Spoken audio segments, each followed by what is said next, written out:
Thank you for coming. From the depths of my heart, as your representative of the United States to the state of Israel, I want to say thank you for coming and seeing with your own eyes, hearing with your own ears, what the incredible relationship of the United States and Israel is all about. I'm glad that you saw it from a geopolitical perspective, but I'm even more excited that you've seen it from a biblical perspective. Today, you will be commissioned as ambassadors to go back to the United States, to your pulpits, to your platforms. I want to just tell you how grateful I am to Mike Evans for the vision of bringing the largest group of people to Israel in the history of the world. God bless him for having the sight to see this and for believing it could be. And when he first started talking to me about it several months ago, I was thinking, that's a great idea. The likelihood that you're going to get over 1,000 pastors to leave their churches and come for a week in Israel in December, the busiest time of the year for churches and pastors. The only thing I could figure, a lot of you just wanted to get out of the busiest time of the year. And this is the best way you could justify not going to 18 Christmas parties in 1 week. The other night when I spoke to you at the Ramada, one of the things that I said was that an ambassador is a person who does not take his or her own message. You take the message of the one who sent you. Most of the problems that we are seeing in the evangelical world in the United States today, with all of the sometimes blatant anti-Semitism, sometimes just anti-Zionism, which is sort of couched in anti-Israelism, and some of it is just plain crazy.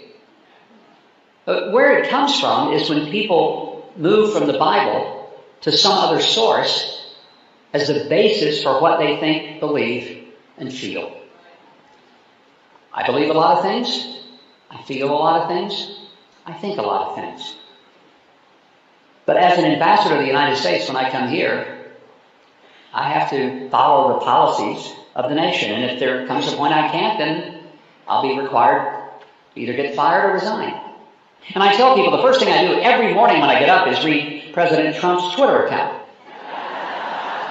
As you know, he's famous for firing people on Twitter. So before I get up, get all dressed up, and get ready to go to work,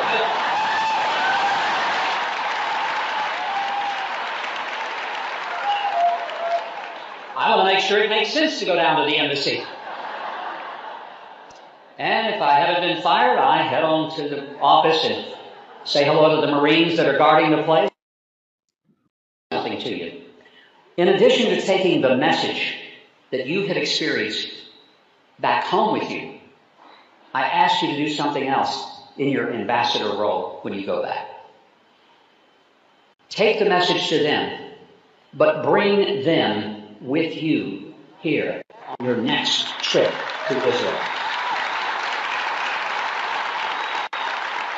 As valuable as this week has been, and you crammed a lot in it, there really was not enough time for you to see everything that you need to see, even that you wanted to see.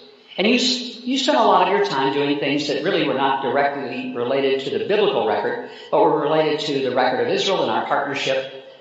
Important, without a doubt, to going to the Nova site in Kfar Aza, where people were massacred. You needed to see that, as sobering and as uncomfortable as it was. Some of the people that you visited with or that visited with you, important. But on your next trip, when you bring people from your churches and congregations here, make sure you go to the Galilee and that you spend time on the Sea of Galilee, which is not a sea, actually it's a lake. By some standards in the U.S., it's not even that big a lake. But it is amazing. And it's the only place, not just in the world, but in the history of the world, where someone walked on top of the water. But I say to you that those who are saying things that are negative about Israel that are not true, they have the free speech right to say them, but you have the free speech responsibility to push back, stand up, speak up, and say, not in this country. America will not stand silent. We We need the pulpits of America to be on fire with truth, not propaganda. Nobody is asking you to go back to America and tell some story made up about Israel. Nobody's asking you to go and present some version of history that doesn't exist. Simply being asked to go back and tell the truth. And tell it from the Scriptures. Because you could tell it from the front pages of the New York Slimes and it would not be the truth. But if you tell it from the holy word of the holy God, you will be telling the truth, and the Scripture may very visibly say that this is the land that God gave to the Jewish people. And he said, he will bless those who bless Israel, but he will curse those who curse Israel.